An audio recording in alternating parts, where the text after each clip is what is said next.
Hi guys, it's Raven Shay, and I have this new lavalier microphone, and I got it a couple of months ago actually, and I just never opened it.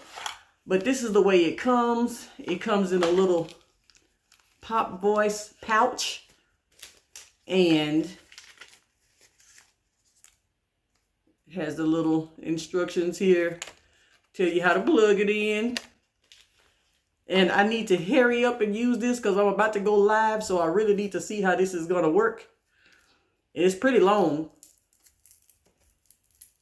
Let me open it.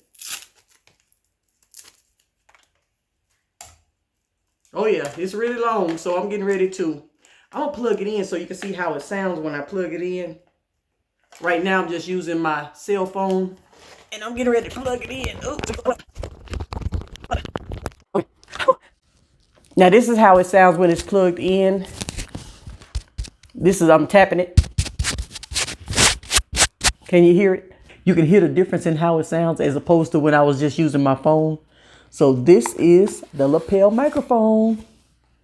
The lapel microphone also comes with 3 extra little mic covers and another little thing to plug into your phone.